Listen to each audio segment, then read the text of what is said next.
Pokémon GO app has become a global sensation, with an estimated 75 million players worldwide. The launch of the app has seen a nation glued to their smartphones, and Plymouth seems to be a particular hotspot. But just what exactly is Pokémon GO?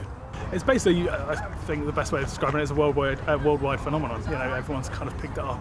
It's now the biggest downloaded free game ever across Google, across iTunes, and basically it's Pokemon outside.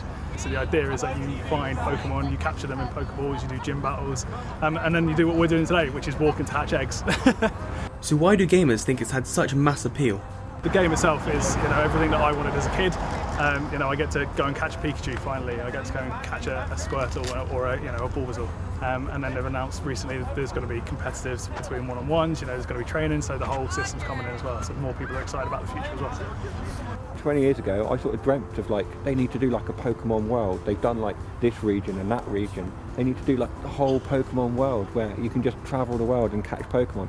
And now they've done it on a phone, and it's like you can actually go out in the real world. 20 years ago, we didn't have that technology. The only game you could get on your phone 20 years ago was Snake.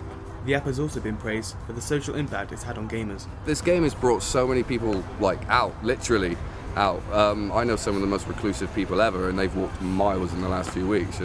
It's been good. This game's good for the community. I was talking to a kid, and he'd said he'd not been out for like 6 months because he suffers with chronic depression, and but this got him out, and he's talking to people, and he was really happy. Even the people that never liked Pokemon have suddenly jumped on it. And I was saying before, one of the guys over there, his daughter was playing it, and he just looked over her shoulder and realised what she was doing, and now he's playing it and he's higher ranked. And he's become competitive with his daughter, and that for me is the point of it, is that you're friends, family, again, any age. It's brilliant.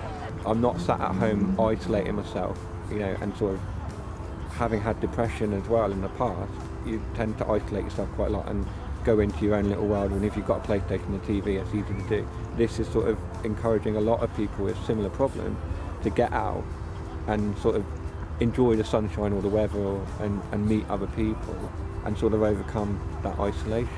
But don't be mistaken for thinking this is just a game for kids. It's appealed to everyone's age range, so it's not just one person, it's not just one age bracket, so it's not the traditional Pokemon crowd, you'd say between 11 and 20, it's kind of all the way up to, I think the oldest guy here today is 60 odd, and the youngest is probably about 3. And they're all playing the game, they're not just here for the walk, they're here to play the game as well. So for me, the mass appeal of it's because it's so simple, and that's the thing. So, tech nowadays is simplistic, so everyone can pick it up and use it. You've got 3-year-olds doing hundreds of things on iPads that say a 65-year-old couldn't, and it's really, really interesting to see that everyone's just embraced Pokemon.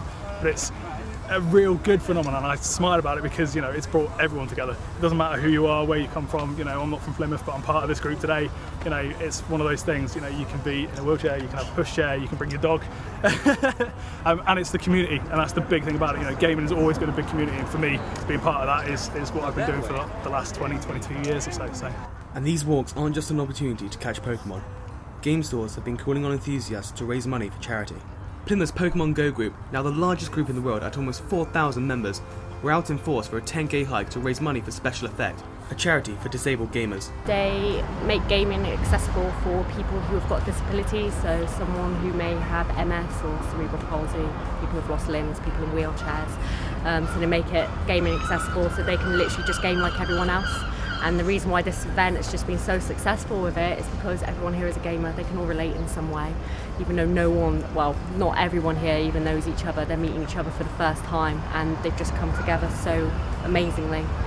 It's been absolutely fantastic. We've had people stop us on the street, put money in the buckets, they've had a chat with us, they've gone past on their bikes asking what we're doing, and as soon as they say it's for a charity Pokemon walk, they all laugh, they're all like, oh, enjoy yourself. But you can walk around town and you'll see everyone's playing it. I wanted to do a Pokemon event, and it was going to include Pokemon GO because it's the main massive thing at the moment.